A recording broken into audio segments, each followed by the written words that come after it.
빼앗긴 나라를 되찾기 위해 평생을 독립운동에 헌신한 독립운동가. 흥사단을 창립하고 상해 임시정부를 이끌며 나를 사랑하고 남을 사랑하라는 애기애타를 강조했던 도산 안창호. 민족의 통합과 소통을 강조했던 도산 안창호의 가르침은 오늘을 살아가는 현대인들이 주목해야 할 정신으로 평가받고 있는데요. 도산 아카데미 구자관 이사장과 함께 도산 정신에 대해 이야기 나눠봅니다. 네, 이 김유진 아나운서, 네. 이 독립운동하면 어떤 분이 생각나나요? 글쎄요. 워낙 훌륭한 분들이 많아서 한 분을 꼽기가 어려울 것 같은데요. 네, 그렇죠. 우리나라 독립을 위해 헌신하는 분들이 참 많으신데요. 그중에서도 독립운동을 말할 때 절대 빼놓을 수 없는 한 분이 바로 도산 안창호 선생님입니다. 네, 맞습니다. 그런데 알고 보면 이 도산 선생은 독립운동가이자 교육자, 또 계몽운동가 등 정말 다양한 분야에서 활동을 하셨더라고요. 오늘은 구자관 도산 아카데미 이사장과 함께 도산 안창호 선생에 대해 이야기 나눠보겠습니다. 어서 오세요. 네, 어서 오십시오. 안녕하세요. 이 도산 정신을 전파하는 도산 아카데미 이사장님으로 최근에 선임됐다고 들었습니다. 축하드립니다. 감사합니다. 우리 도산 아카데미 어떤 곳인가요? 도산 아카데미는 도산 안창호 선생님의 사상과 철학, 그것을 사회적인 지도층에 있는 사람들과 성장하고 있는 젊은이들에게 네. 그런 사상과 철학을, 도산 안창호 선생님의 독립에 대해서 말씀드리기보다는 그분이 독립운동을 하시면서의 어떤 철학과 민족에 대한 어떤 생각을 갖고 계신가, 그것이 아마 저에게는 가장 크게 와닿는 것이고 도산 아카데미가 할 일이 바로 그런 것이 아닌가 싶습니다. 첫 번째 주제입니다. 첫 번째 주제는 도산 정신입니다. 그래서 도산 아카데미에서 이 도산 정신을 전파하고 사회에 확산시키는 주도적인 역할을 하고 있는데요. 먼저 우리 도산 안창호 선생님 어떤 분이신지 한 번 더 되새겨 보시죠. 도산 선생님께서는 사실 독립운동을 하시고 민족주의자셨죠. 네. 그분이 오죽 생각하는 것은 다만 한 가지, 민족이라고 하는 소위 국가의 독립 외에는 아무것도 생각하신 게 없으셨던 분 같습니다. 그런 정신을 왜 갖고 계셨는가 하면 16살 때 우리나라 땅에서 청나라와 일본이 싸웁니다. 그게 우리 남의 땅에서 외국 사람들이 와서 전쟁을 한다는 게 당신에게는 네. 엄청난 엄청난 충격이었고 이거에 대한 부분을 자기는 용서할 수가 없다라고 하는 생각으로 아마 강하게 남으셨던 것 같습니다. 1902년에 유학을 위해서 미국을 가시죠. 미국을 가셔서 동포들의 어려운 사정을 보시면서 귤밭에서 일을 하십니다. 그게 노예거든요, 사실은. 거기에 네. 우리가 조선 사람들이었겠죠. 가서 저 하시는 것이. 그때도 귤을 하나 따는 걸 정성을 다했었다. 그래야지 그들로부터 신용을 얻고 그들로부터 신뢰를 받음으로 인해서 이것이 우리 국민이 한 사람 한 사람이 이런 훌륭한 국민이라고 하는 부분을 보여주는 것이다라고 그렇죠. 말하실 정도로 그런 생각을 가지고 계셨습니다. 1919년에 상해 임시정부가 이제 생겨지는데 그때 내무총장이라고 하는 직책으로 국무총리 서리로 부임해서 가시게 됩니다. 그래서 오시면서 중요한 것은 독립운동을 하실 때에 임시정부가 우리는 하나만 있었던 걸로 알고 계시지만 사실은 상당히 여러 군데의 임시정부가 있었습니다. 그게 중국에, 러시아에, 그다음에 국내에서도 여러 가지 그러한 그 나누어져서 각각 임시정부라는 걸 만들어진 것을 이걸 누가 통폐합을 하시느냐 하면 안창호 선생님께서 이걸 통폐합을 하십니다. 지금 우리가 갖고 있는 이 국가가 그때 만들어진 거라고 해도 과언이 아닐 만큼 그렇게 이어받으신 그런 분이십니다. 그래서 임시정부를 통합을 해서 그렇습니다. 임시정부의 법통을 잇고 그 그렇습니다. 법통을 이어서 대한민국 정부가 탄생한 거네요. 그렇습니다. 네. 도산 아카데미에서 강조하고 계신 도산 안창호 선생의 핵심 정신 4가지가 있다고 들었습니다. 어떤 건지 소개를 해주시죠. 4대 정신이라고 하는 무실, 역행, 충의, 용감이라고 하는 거는 사람마다 참되자라고 하는 부분을 굉장히 강조하셨고요. 그다음에 실천하자. 자기가 무슨 어떤 일을 하겠다고 말을 하면 그 일은 내가 꼭 실천에 옮기겠다라고 하는 솔선수범 정신서부터 충의는 어떤 일이든지 그냥 대충 하는 것이 아니라 최선을 다해서 그 일에 매진해 나갈 뿐만 아니라 모든 것을 다른 사람과의 약속을 지키는 신의와 신뢰를 상당히 강조하셨던 이제 그러시고 용감이라고 하는 것은 무슨 일이든지 두려워하지 말고 자기가 어떤 목표를 세우고 의지를 갖는다면 이거는 끝끝내 자기가 꼭 이뤄내는 그런 정신을 가져야 한다. 이런 것이 그 진취적인 그런 생각을 상당히 강조하신 인격이 먼저 건강해져야 그 나라의 국민 건강도 국가의 건강도 좋아진다고 저는 생각합니다. 이런 정신을 우리 도산 아카데미에서 실천하고 있다고 들었습니다. 몇 가지들의 일을 하는 것들이 있습니다. 우선 이제 한국 사회 발전이라든가 방향을 모색하기 위해서 도산 리더십 포럼이라고 하는 부분을 한 달에 한 번씩 조찬을 통해서 네. 사회 지도자를 초청하기도 하고요. 정보와 산업이 발전되면서 저희가 스마트 사회 지도자 포럼이라고 하는 프로그램을 운영해서 조찬을 열고요. 그다음에 도산 선생님의 탄신을 기념해서 도산의 밤 그걸 운영하고요. 그다음에 애기애타 봉사단이라고 하는 네. 활동을 하고 있는 것은 그 제가 단장을 맡고 있는데 애기애타라고 하는 내 몸을 사랑하듯 다른 사람을 사랑하시라고 하는 건데 요즘에 와서 그 우리나라가 다문화 가족이 많이 생겼습니다. 다문화 가정을 국가에서도 여러 가지 방편을 찾아서 도우려고 노력은 하고 있지만 그것도 여러 가지로 좀 모자라는 일이 있을 것 같아서 저희가 다문화 가족의 자녀들을 교육에 1년에 아마 몇 천만 원 정도 이렇게 네. 그쪽에다가 저희가 지원해서 그 아이들을 공부하는 도움을 주고 자기들이 특기를 살리고 장점을 살려서 소외되지 않았다고 하는 네. 것을 갖게끔 만들어주는 일을 하고 있습니다. 네, 이 애기애타를 말씀하셨는데 이 애기애타는 사랑입니다. 사랑. 우리 도산 선생께서 이 사랑으로 어떻게 세상을 바꾸고자 했는지 보도록 하겠습니다. 두 번째 주제입니다. 두 번째 주제는 도산의 가르침입니다. 이 애기애타는 나를 사랑하고 남을 사랑하라 이런 말인데 구체적으로 좀 말씀해 주시죠. 먼저 자기 자신을 사랑해야 남을 사랑할 수 있다라고 하는 부분을 그분은 정확하게 알고 계셨던 것 같습니다. 그래서 도산 선생님께서는 서로 사랑하면 살고 서로 싸우면 죽는다고 했습니다. 이런 것이 애기애타의 리더십이 오늘 우리 사회에 정말 특히 이제 정치 지도자들이라든가 사회를 지도해 나가고 있는 지도자급에 계신 분들은 꼭 필요한 것이 아닌가. 그럼요. 꼭 필요한 그리고요. 첫 번째 덕목입니다. 이거의 대표적인 예로 정말 이분이 훌륭한 말씀 우리가 영원히 잊지 못할 말씀을 하나 하십니다. 안창호 선생님께서 임시정부의 내무총장이라는 자리를 앉으세요. 그 임시정부 뭐 수반이 되든가 그렇게 하셔야 되는데 그걸 양보를 하십니다. 안 하시고 내무총장으로 앉으셔서 하시는 게 뭐냐면 여러분 내가 이 자리에 온 것은 여러분들의 머리가 되기 위해서 온 것이 아닙니다. 내가 여기에 온 이유는 여러분을 섬기러 온 사람입니다. 이게 아무나 할 수 있는 얘기일까요? 저 자신이 돌아봐도 저 자신은 과연 그렇게 살고 있는가? 그렇게 된다고 하면 우리 회사가 얼마나 밝고 아름다운 세상으로 또 남을 존중하고 존경함으로 인해서 자기가 존경받는 그런 사회가 되지 않을까? 저는 그렇게 되는 것, 남을 섬기는 것, 그것이 곧 나를 섬기게 된다고 하는 것을 우리는 깨우쳐져야 할 그런 덕목의 말씀을 해주신 말씀이 바로 그 말씀이 아닐까 생각합니다. 그렇기 때문에 도산의 가르침이 굉장히 소중한 것 같습니다.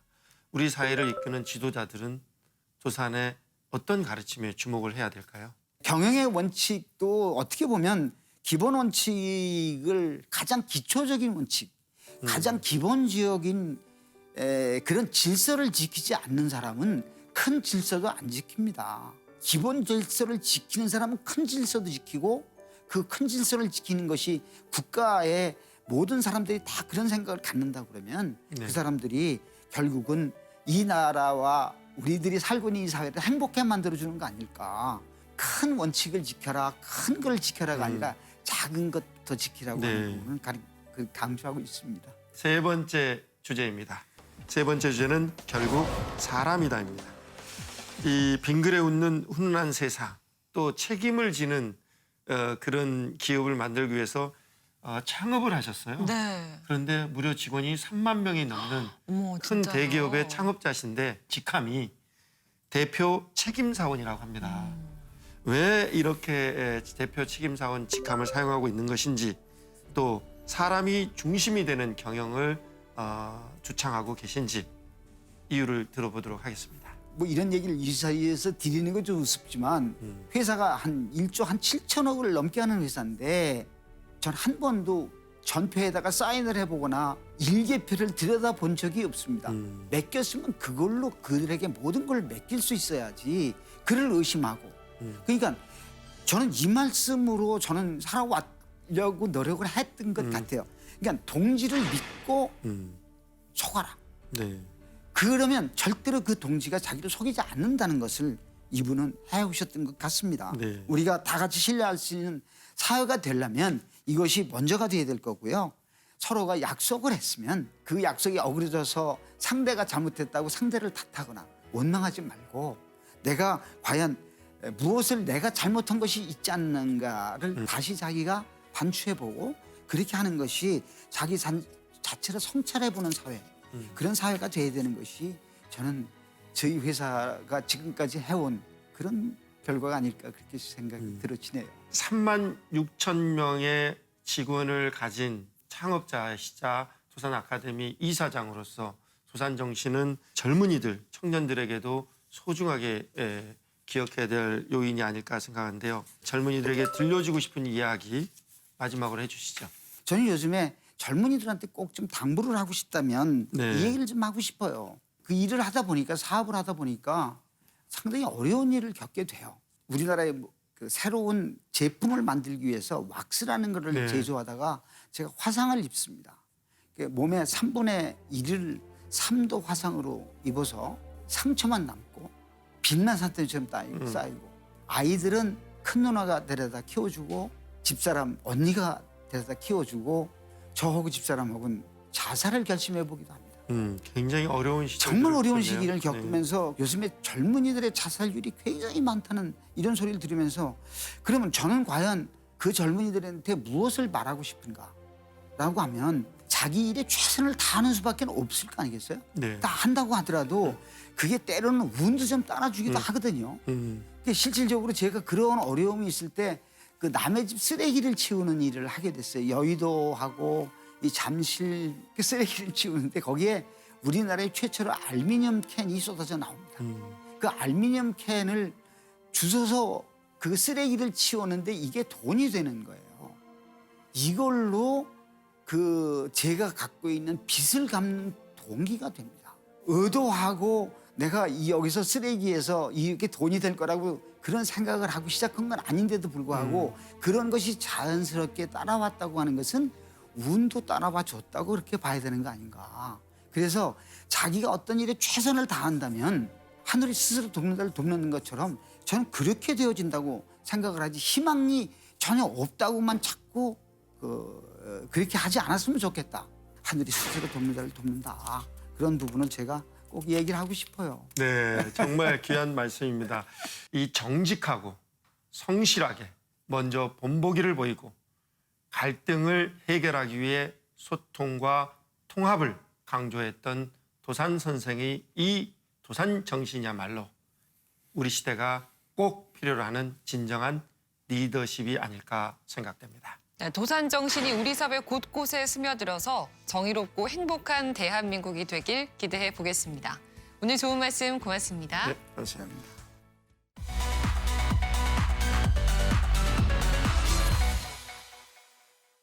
최은수의 노다지 125번째 시간입니다. 최근 중소벤처기업부에서는 코로나19로 인한 경기 침체를 극복하기 위해 소상공인의 제품을 싸게 구매할 수 있는 가치데이 라이브 커머스를 시작했습니다. 오늘은 온라인 실시간 판매 방송인 가치데이 라이브 커머스를 이용해서 알뜰 쇼핑을 하는 방법을 알려드리겠습니다. 가치데이 라이브 커머스에서는 전문가를 통해서 선정된 소상공인과 중소기업의 우수한 제품들을 최고 70%까지 싸게 판매하고 있습니다. 매주 월요일과 수요일 소상공인 미디어 같이 삽시다 플랫폼과 민간 플랫폼에 접속하면 시청할 수가 있고요.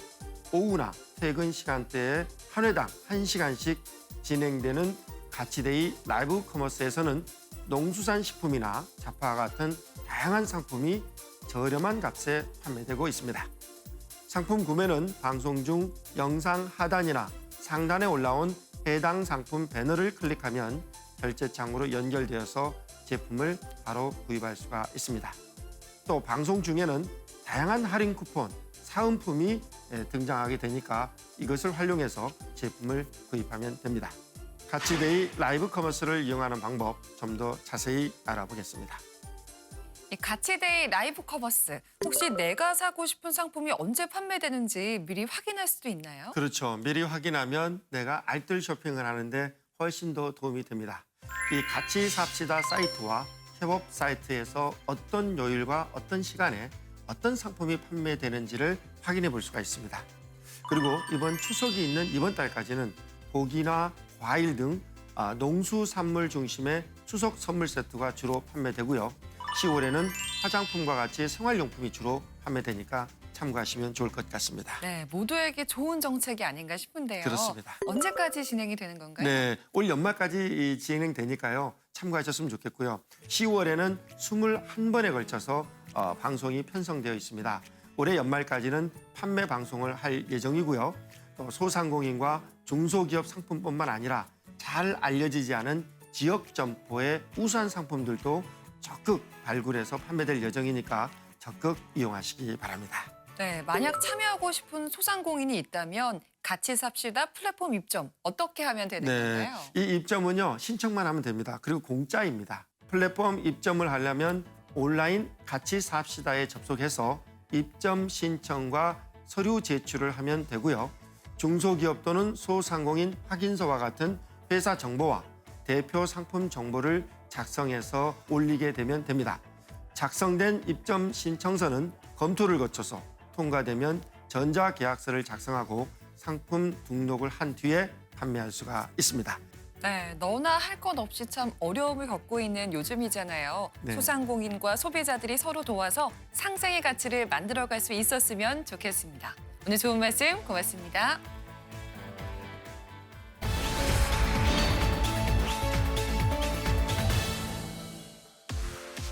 코로나19 팬데믹과 함께 찾아온 언택트 시대. 비대면, 비접촉 방식의 생활을 가능하게 해준 것은 바로 사물 인터넷 기술인데요. 최근 코로나 확진자 동선 추적은 물론 밀접 접촉자까지 찾아내는 기술을 개발한 남자가 있습니다. 더 나은 디지털 세상을 만들기 위해 IoT 기술 개발에 힘쓰는 이 남자. IoT 전문가 안경훈 대표와 함께 이야기 나눠봅니다. 네, 코로나19 사태로 비대면 문화가 확산하면서 얼굴을 보지 않고도 휴대폰 하나로 쇼핑 후 무인 결제를 하고 또 커피도 주문하는 언택트 시대가 우리 곁에 다가오고 있습니다. 이런 모든 걸 가능하도록 하는 게 바로 사물 인터넷이라고 합니다. 네, 오늘은 사물 인터넷을 이용해서 언택트 문화를 혁신하고 있는 IoT 전문가를 모셨는데요. 안경훈 대표와 함께 자세한 이야기 나눠보겠습니다. 어서 오세요. 네, 어서 오십시오. 안녕하세요. 이 언택트 문화의 핵심에 네. IoT가 있다. 그렇게 들었습니다. IoT가 뭐죠? 영어로는 뭐 인터넷 오브 띵스라 해서 뭐 다 그렇죠. 아시는 내용이죠. 사물 인터넷. 사물의 인터넷이다. 사물 간의 인터넷이라 해서요. 인터넷을 통해 사물 간의 통신을 하는 그런 기술입니다. 네, 이런 기술로 인해서 이제 여러 가지 서비스들이 만들어질 수 있고요. 그러면 이 IoT라는 사물 인터넷을 통해서 어떤 미래를 열 수 있을까요? 첫 번째 주제입니다. 첫 번째 주제는 IoT로 여는 새로운 미래입니다. 최근 코로나 확진자, 밀접 접촉자를 찾기 위해서 정말 모든 사람들이 어떻게 잘 찾아낼 수 있냐, 그게 관심사인데 이 IoT를 통해서 밀접 접촉자를 감별해낼 수 있는 기술을 개발했다면서요. 기본적인 개념은 사람들이 많이 모이는 밀집 장소에 어떤 저희가 발신 단말기를 설치를 하고요. 그 장치에서는 여러 가지 전자파라든가 네. 소리라든가 이런 것들을 통해서 발신을 하게 되고요. 네, 그러면 핸드폰에서는 이제 수신을 하게 되는 센서가 이제 있게 됩니다. 네, 바뀌는 형태는 뭐 저희가 예를 들면 파란색의 앱을 갖고 있다가 네. 어떤 확진자가 어떤 병원에 가서 확진을 받게 되면 네. 감염자가 확진을 받게 되면 그 사람의 앱을 우리가 뭐 노란색으로 바꿔주고요. 그다음에 그 노란색이 바뀌는 순간 그 사람과 접촉했었던 많은 사람들의 앱은 녹색으로 네. 바뀌는. 그래서 그러면은 어떤 밀집 장소에 사람들이 모여 있을 때 그 밀집 장소에 같이 있었던 사람들을 네. 정확히 알아낼 수 있는 그렇죠. 기술들을 이 IoT 기술로 가능하게 되는 겁니다. 아무래도 요즘 코로나19 때문에 사람 간 접촉을 피하게 되잖아요. 그렇죠. 그런데 IoT 기술을 이용하면 커피숍에서 줄 서지 않고 커피를 살 수 있다면서요? 예, 우리가 커피를 주문하는 그 진화 단계를 한 4단계로 나눠 보면요. 네.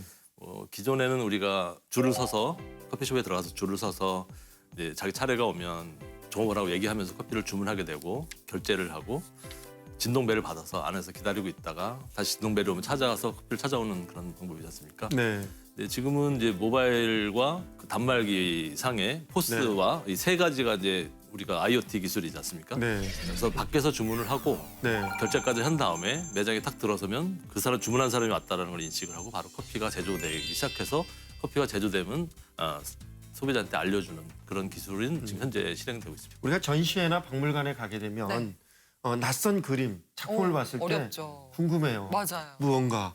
그런데 스마트폰만 들고 가면 네. 근처에 가면 작품 해설을 들을 수 있는 것도 IoT 기술이라고 예, 들었습니다. 맞습니다. 예를 들면 전시물이라든가 네. 핫한 전시 공간을 하나 섹터를 정한 다음에 전시관에 찾아온 사람이 그 큐레이터 없이 스스로 자기 핸드폰에 이어폰만 끼면 내가 영어를 들을지 한국어로 들을지 선택을 한 다음에 언어 선택만 하면은 그 작품 앞에 서면 전문적으로 내 핸드폰이 큐레이터가 되는 거예요. 그래서 그 작품에 대한 설명을 자세히 해주고 또 옆에 가면 또 다른 작품에 대한 얘기 또 해주고 개인적으로 항상 내 전문 개인 비서 큐레이터가 되는 겁니다. 그래서 그런 기술들은 이미 시장에 적용되고 있습니다.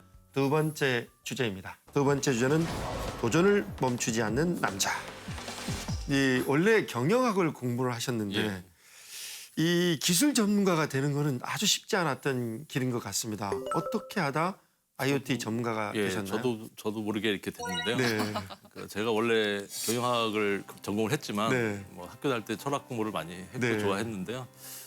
취직을 했는데 제가 시스템 일부라 그래가지고 전산실에 취직을 그 당시에 전산실에 취직을 하게 됐습니다. 완전히 다른 분야예요. 네, 문과가 그 배치를- 이과의 네네네. 업무를 하셨네요.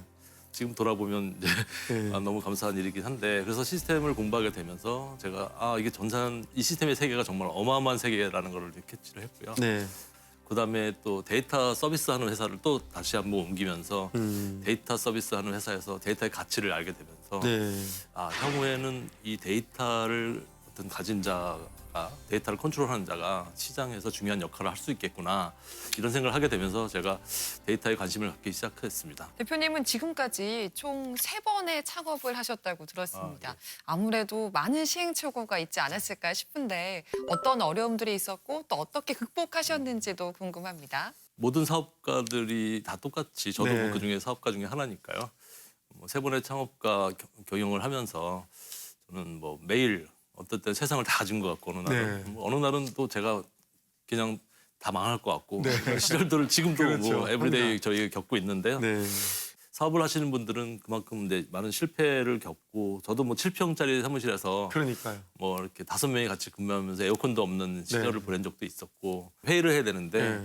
회의할 장소가 없어서 저희는 사우나에서 만나가지고 미팅을 한 적도 있습니다. 근데 그분하고 이제 일주일에 한 번씩 7시에 만나가지고 새벽 2시에 헤어지고 사우나에서 네. 뭐 그런 과정을 겪을 때 제가 사우나에서 나갈 돈이 없어가지고 네. 이틀 동안 사우나에 있다가 누나한테 이제 돈 빌려달라고 해가지고 사우나 비용을 내고 나온 적도 있었고요. 네. 돈이 뭐 있을 때가 있고 없을 때가 네. 있고 그런 시절들은 많이 있었던 것 같고요. 네, 제가 이제 항상 염두에 두고 있는 거는 내가 실패 상태에서 그만두면 실패자가 되는 거고 성공 상태에서 그만두면 성공자가 되는 거지 않습니까? 뭐 열심히 최선을 다해서 24시간을 뛰고 있습니다. 전 직원들과 똘똘 뭉쳐서 이 회사를 잘 경영하고 있는데 이 나름대로 경영 철학이 일단 기본적으로 같이 일하는 사람들이 행복한 게 제일 중요한 것 같고요. 두 번째로는 이제 투자하신 분들이 회사를 믿고 투자하신 분들이 수익을 가져가는 게 중요한 것 같고 이 두 가지가 기본이라고 생각하고요. 회사의 기본은 그다음에 나머지는 저희가 이제 사회에 역량을 갖춰서 사회에 기여하고 또 수익을 창출해서 그걸 또 사회에 또 나누는 그런 역할을 해야 된다고 생각하는데요. 이런 기능들을 하기 위해서 저희가 이제 좋은 기술들을 개발해서 네. 나름대로 특별한 서비스를 만들어내고 편리한 서비스, 또 네. 안전한 서비스, 네. 또 사회를 안전하게 하는 서비스 이런 서비스를 만들어내는 것들이 또 굉장히 중요하다고 생각합니다.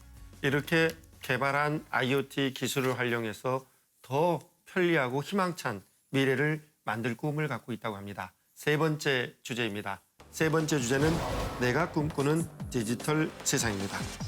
이 비대면 돌봄 서비스가 가능한 차세대 복지 서비스를 선보이는 게 또 꿈이다 이렇게 들었습니다. 어떤 형태의 이 비대면 돌봄 서비스가 가능한 거죠? IoT 기술로 여러 가지 네. 비대면 서비스를 할 수 있지 않습니까? 네. 그 중에서 저희가 준비한 서비스 중에 이제 노인 돌봄 서비스들은 예를 들면 부모님들이 약간 그렇죠. 나이가 드시면서 치매가 걸리는 경우가 계시거든요. 그러면 이제 길을 잃어버리시니까 길을 잃어버리셨더라도 바로 찾을 수 자식들이 바로 네. 이렇게 어딘지 찾을 수 있도록 하는 네. 그런 서비스라든가 아니면 뭐 어린이들이 항상 부모 곁에 뛰어다니고 할 때 네. 뭐 놀이공원 가서도 잊어버릴 수도 있고 네. 길거리에서 잊어버릴 수도 있고 부모들은 어린이들의 위치를 항상 내가 받을 수 있어서 어디 네. 있는지 알 수 있는 그러네요. 저희가 이제 이런 것들을 인프라를 깔아놓으면 굉장히 안심하게 노인이나 뭐 어린이들은 저희가 사실 또 위치를 부모가 알거나 자식들이 알아서 그걸 처리해 주는 게 굉장히 중요한 문제이기 때문에 굉장히 저는 중요한 문제라고 생각합니다. 또 요즘 비대면 서비스가 중요해지면서 위치 데이터가 핵심으로 떠오르고 있습니다. 그중에서도 위치 기반 서비스에 인공지능이 만나면 나만의 맞춤형 가이드를 가질 네. 수 있다고 하더라고요. 예를 들면 버스하고 대화를 할 수 있습니다. 버스에 이제 그 단말기를 설치해놓고 이제 신호를 계속 발생을 하면 네. 그러면 제가 이제 동의를 했을 때 버스 안에 탔을 때 내 위치를 알아도 좋다라고 네네. 동의를 했을 때 그러면 그 사람들이 버스에 제가 이제 탔을 때 안경훈 씨 안녕하세요. 147번 버스를 탄 걸 환영합니다. 이렇게 인사를 해줄 수 있습니다. 네. 챗봇을 열어서 대화를 먼저 저를 알아주고 인사해주고 어디 가세요 안경훈 씨 이렇게 물어볼 수 있고요. 그러면 제가 저는 명동역 갑니다라고 이렇게 치면은 그러면 명동에 갔을 때 뭐 맛집을 맛집 소개해준다든가 알려주십시오. 이제 명동까지 가는데 얼마나 걸리고 몇 정거장 남았다는 걸 알려준다든가 한 정거장 전에 깨워드릴까요 이런 서비스도 할 수 있고 오, 제일 유용한 굉장히 신기한데 네, 그런 다양한 서비스들을 할 수 있어서 버스와 대화를 할 수 있는 버스도 네, 하고 전철도 뭐 네, 이동 전철도 당연하고. 수단은 다 할 수 있겠네요. 맞습니다. 이 IoT가 공공 분야에도 도움이 많이 된다고 들었습니다. 예. 특히 요즘 스마트폰 스몬비라 그러잖아요. 맞아요. 스마트폰보다 위험해요. 네. 그래서 이 스마트폰 때문에 생길 수 있는 위험도 예방할 수 있다고 들었습니다. 애들 특히 어린이들이 많은데요. 맞아요. 스마트폰을 보다가 사고 나는 경우가 굉장히 많은데 네. 그러면 학교 앞에 신호등에는 의무적으로 이제 뭐가 신호기를 발생시키고요. 네. 그래서 이제 어린이들의 핸드폰에는 의무적으로 이제 그 그렇죠. 센서를 인식할 수 있는 어떤 앱을 받게 하는 거죠. 그러면 어린이들이 그 앞에 학교 앞에 횡단보도를 지나갈 때 갑자기 화면이 블랙으로 싹 바뀝니다. 그럼 앞을 쳐다봐야죠. 그러면 이제 핸드폰을 쳐다보다가 네. 이제 못 보게 되는 거니까 거기서는 사고가 안 나는 위험 지역에 가게 되면 블랙이 돼서 네. 위험 지역을 통과한 다음에 다시 휴대폰 사용할 수 있게 하도록 하면 정말 좋을 것 같습니다. 네.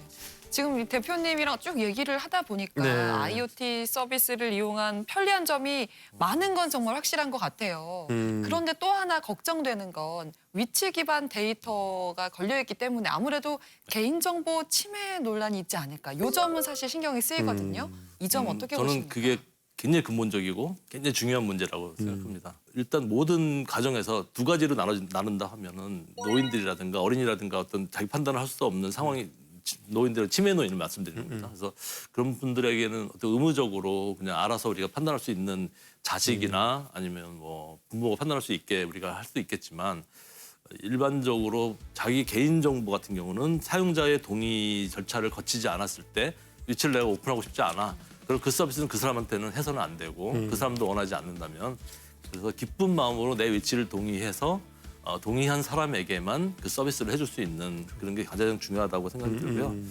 그다음에 아까 특별한 경우가 이제 있다고 하지만 그건 재난 시에 예를 들면 우리가 처음에 그 코로나가 발생됐을 때 네. 기지국 방식으로 우리가 사람들을 감염자 주변의 사람들을 체크를 해서 그렇죠. 그 사람들을 조사하고 했는데요. 그러면서 코로나를 국가 재난이 발생되는 위험한 상황이니까 국가에서는 그렇게 할 수밖에 없었다고 생각하고 잘했다고 생각합니다. 하지만 그게 계속 지속된다면은 다른 방법이 있다면 이제는 그렇죠. 좀 더 보완을 해서 개인의 정보를 철저히 보호해주면서 프라이버시 보호해주면서 충분히 우리가 감염의 확산을 막을 수 있고 그 접촉자, 감염자와 접촉자를 차단할 수 있다고 하면 굳이 우리가 그렇게 할 필요는 없을 거라고 생각이 들고요. 사람들의 개인 정보를 보호하면서 네, 맞습니다. 좋은 역할만 할 수 있는 어떤 사회를 보호하고 그런 역할을 할 수 있는 그런 첨단 국가 우리 아닙니까? 대한민국이 첨단 국가가 이제 그런 IoT 기술을 활용해서 그런 거를 저희가 적용해야 된다고 생각합니다. 마지막으로 이제 IoT를 통해서 많은 혁신들을 일으키고 있는데요. 어떤 기업인이 되고 싶나요? 저는 좀 선한 기업인이 되고 네. 싶고요. 그다음에 새로 창업하려고 하는 많은 젊은 사람들하고 꿈을 가지고 다 있지 않습니까? 좋은 기업인이 다들 되고 싶어 하는데 실제로 좋은 기업인이 많이 있지 않습니까? 본이 되는 기업인이 되고 싶고요. 그다음에 사회에 좀 선한 역할을 네. 하고 세상을 좀 좋게 안전하게 바꾸는 역할을 하는 기업인이 되고 싶습니다. 네, 코로나19로 인해서 언택트 중심의 디지털 세상이 굉장히 빠르게 우리 곁으로 다가오고 있습니다. 포스트 코로나 시대를 대비하기 위해서 앞으로 다양한 IoT를 활용한 혁신이 일어날 것 같습니다. 네, 계속해서 차별화된 기술 개발로 세계적으로 안전하고 편리한 디지털 강국이 되길 기대해 보겠습니다. 오늘도 토요 포커스를 시청해 주신 여러분 고맙습니다.